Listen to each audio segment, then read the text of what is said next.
Ethiopia is a vast country with a long history. Its 89 million people form an integral part of the Horn of Africa. For decades, the Ethiopian government, numerous international organizations and individuals have struggled with the recurrent problem of food insecurity. Despite positive contributions in times of emergency, food aid and other humanitarian interventions can create dependency, weaken innovation, disrupt food prices, and undermine the market for local foods. In order to systematically address these chronic problems, the Ethiopian government and major international donors have been working to redesign the way food aid and development assistance is directed. There is a large body of scientific research that shows that poverty and environmental degradation are linked. This suggests that it will be impossible to end food insecurity unless the natural systems that provide soil fertility, productivity, and water management are understood and rehabilitated where they have been disrupted. The hope is that communities working at the watershed level can fundamentally restore and maintain environmental viability and improve the social infrastructure locally, and when taken together, effect recovery over large areas of the country.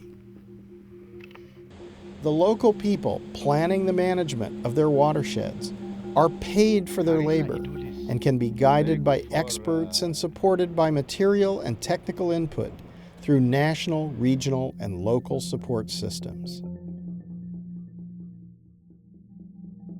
Evidence shows that agriculture utilizing land with restored ecological health will provide far greater productivity and long-term improvement in yield, making it possible for the people to escape the cycle of poverty and environmental destruction.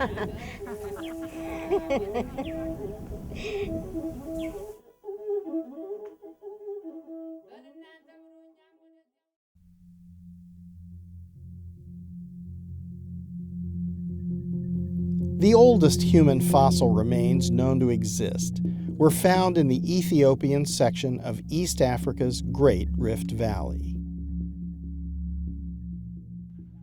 In this place, the reflections can sometimes seem to blur the line between history and modern life.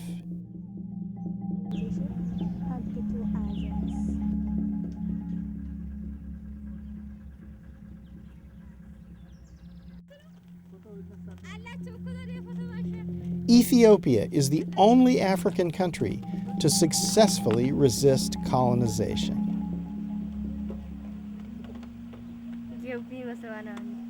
But despite Ethiopia's proud history and many accomplishments, contemporary times have not been easy.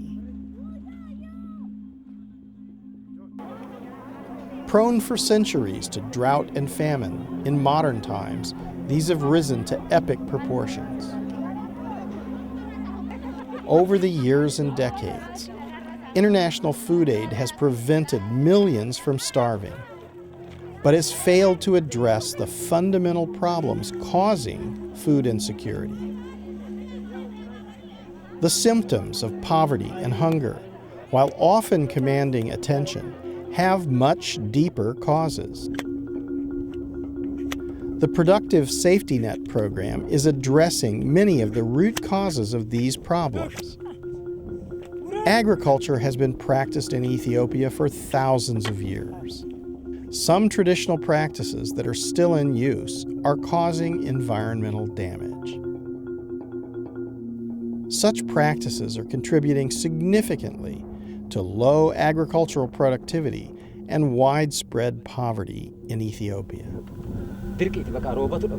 Farmer Atu Tufa Robella says that previously in his area, people suffered greatly from drought and starvation, not fully understanding the link between a healthy environment and agricultural productivity.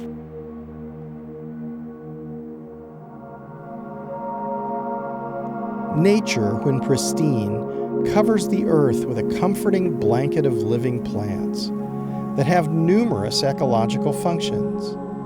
This vegetation cover is the basis of biodiversity through natural selection. Soil stability, soil fertility, natural infiltration, retention, and flow in the water, and the natural methods to fix carbon in biomass and soil organic matter.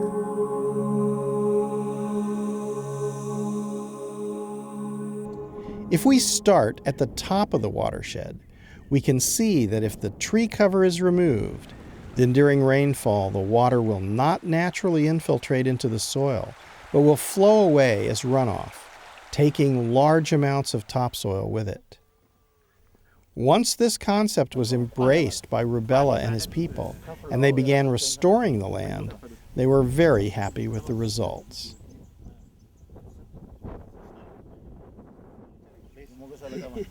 The effect of encroaching into the forested slopes is widespread land degradation, and this causes numerous problems.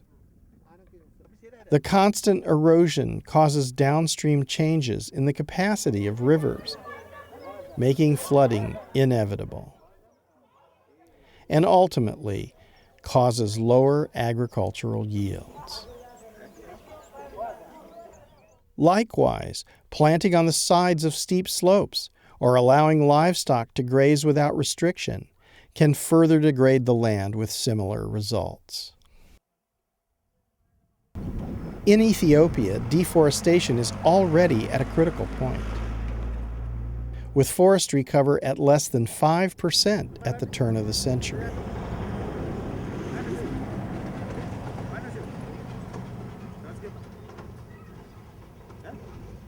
Environmentally, the landslide, the topsoil will move down, no percolation, runoff increases. Recently in Drought, things will increase. Destruction, disaster, even migration, moving from place to place, just serving for food. Okay? All these things will be aggravated. Environmental impact is very serious. Another human impact on the environment can come from the introduction of invasive plant species. These eucalypts secrete a type of poison that kills other plant species, exposing the soil and reducing the environmental value of the trees. Monocultures of diversity-poor tree plantations became a common phenomenon across East Africa. In Rwanda, in Kenya, in Uganda, and in Tanzania.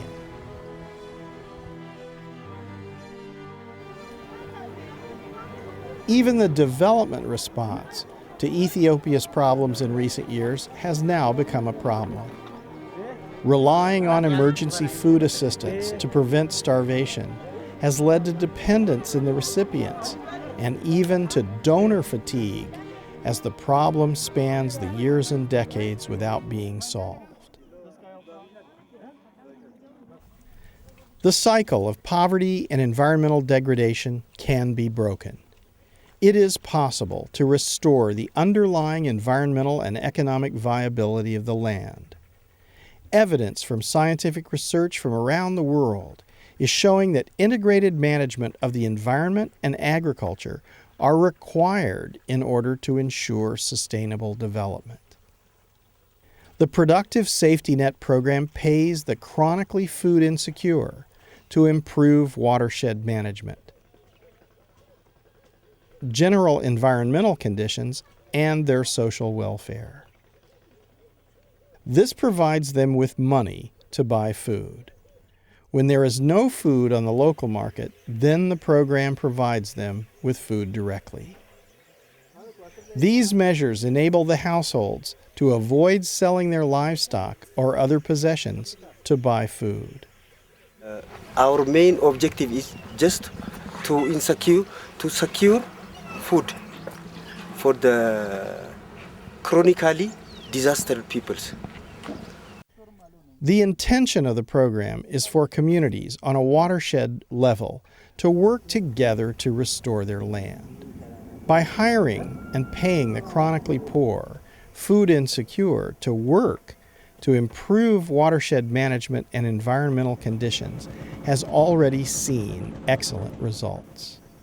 Then after the retargeting takes place, we organize the so-called beneficiaries into teams, labor organization. Why do we make this? In order to utilize effectively their labor into development activities.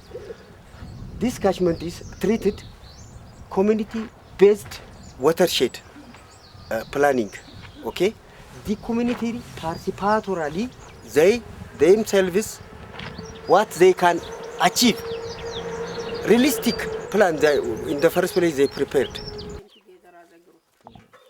And we call them user group.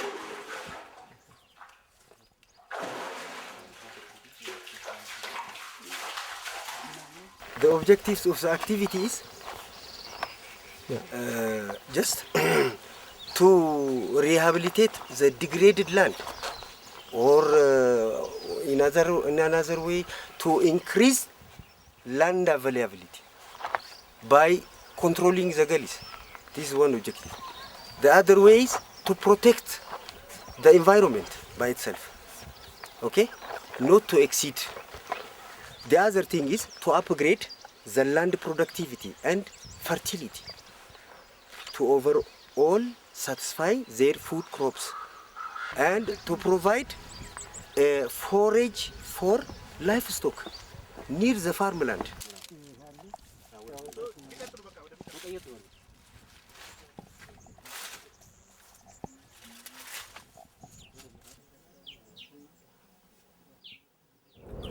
And almost we have 70,000 beneficiaries in safety net program, and this is one of the watershed in Gannata Mariam called Zaha.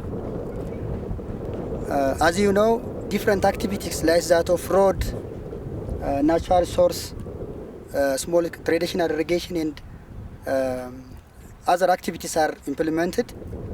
And as you see here, the traditional irrigation and natural source activities are implemented, as well as reforestation.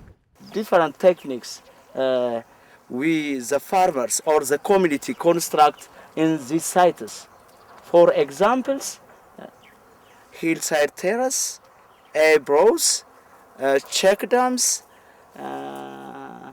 different water harvesting structures. So the area seems recover naturally. Restoring forests and grasslands can provide near-term forest products and fodder, and longer-term benefits from increased soil fertility, stability, natural infiltration, retention, and flow of water.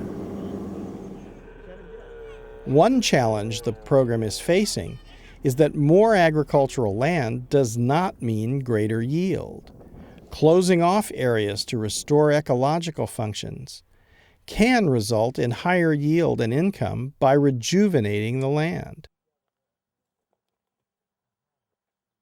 This forest, no one forest before 30 years.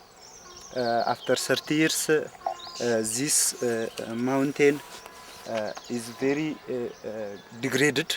This degraded land affects on this other city in erosion in another ways as the natural resource departments or Warada agricultural bureau. This mountain closed the area and employ guards on it. After that, when area is closer, the grass and other forest type of forests are planted. And we have 9 nursery sites, and in that nursery sites there are many variety forest types are prepared in that nursery site. After that, we planting in these places. In our planning, 6 million plants are prepared in our nursery sites in 1 year. Other methods being used successfully to protect the environment include cutting and carrying fodder to feed domestic animals, rather than allowing livestock to graze freely. And to utilize high-value and high-yield perennial crops, which don't disrupt ecosystem functions. These methods successfully protect the environment while greatly increasing both yield and income. The program's activities are making it possible for Ethiopians to imagine a long-term solution. This is a relief program replaced by a long-term, productive, and which is encouraging or changing their behaviority, which is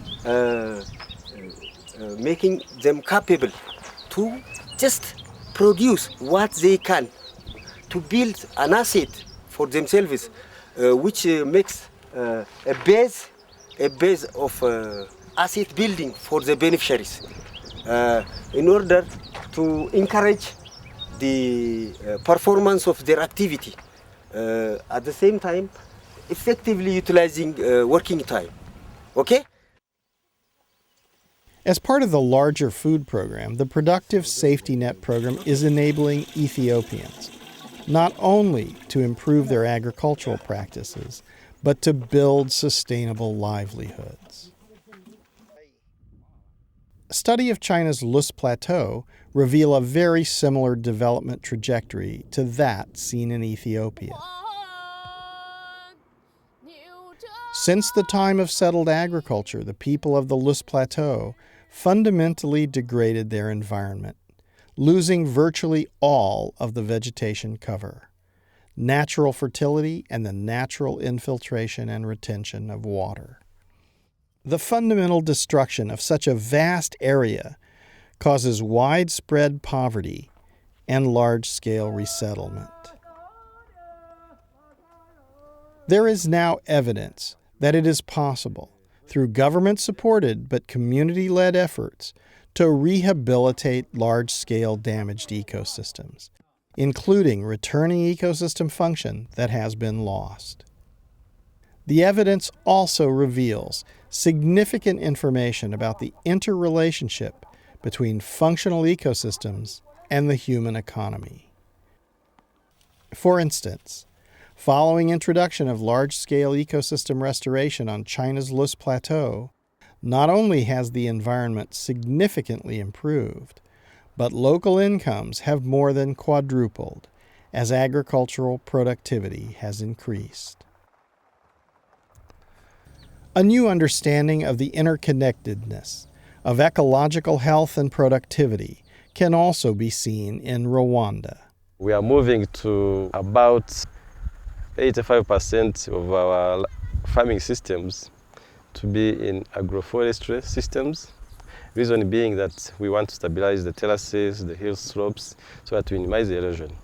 I believe if we continue in this manner, we are definitely going to have a stable environment, stable ecosystem, and subsequently a stable water system and also the agricultural systems. Bolivia gives another example of this new awareness. How we unify people in the different part of the watershed, people who are upstream and downstream, and work all together, create a local institution actually to manage the ecosystem services that is in this watershed. People understand that when they look after this forest, they don't look after just for biodiversity, they look after the water for drinking purpose and for the productive system too. Since human beings have the largest single impact on natural systems, it is important that this impact is positive. The Productive Safety Net program engages the people as part of the solution, giving them the understanding and the means to improve ecological function, agricultural productivity, and their own economic prospects. Critical factor, community-based, community-owned. But it's just not enough to go to a community and involve them. You have to help support their institutions to plan, to implement, and to manage these resources over time. Educate regional structures, because that's very important. What we put on paper should be changed to practice at the grassroots level.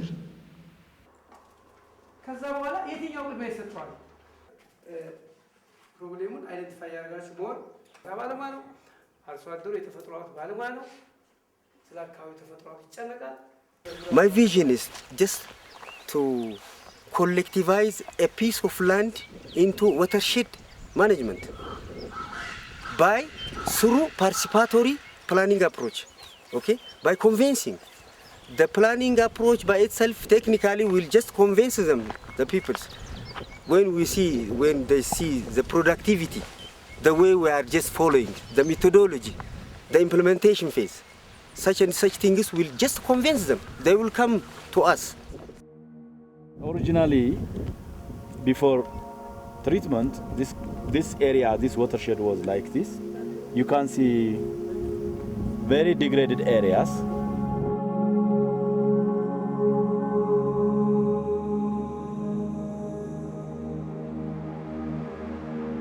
A multi-scale assessment by Ethiopia's Mekelle University, based on 30-year-old images, shows dramatic transformation in the environment.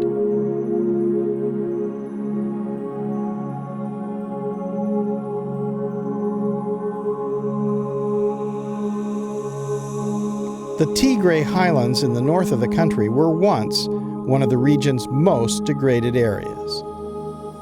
The total forest coverage of Ethiopia has tripled in size since 2000 as a result of large-scale reforestation campaigns, and is now considered to be slightly above 10%.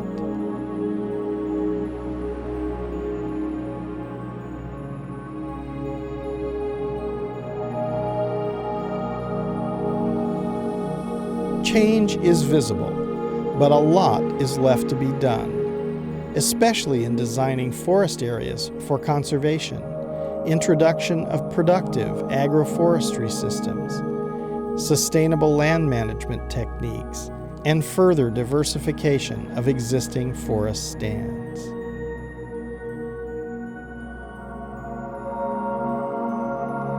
Among Ethiopian professional implementers, there is understanding and enthusiasm. Community-based integrated poverty eradication and large-scale ecosystem restoration is complex and requires consensus in order to succeed. While there is no quick fix, evidence shows that it is possible to rehabilitate large-scale damaged ecosystems, returning ecosystem functions that had been lost over large areas. The Productive Safety Net program employs this knowledge to stimulate fundamental improvement in the Ethiopian environment and a rising standard of living for the Ethiopian people, moving the country on the path toward a self-sufficient and sustainable future.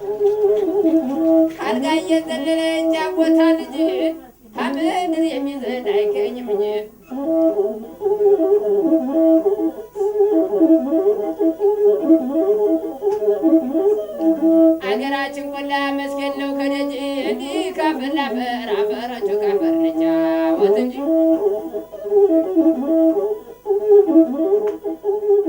በእናንተ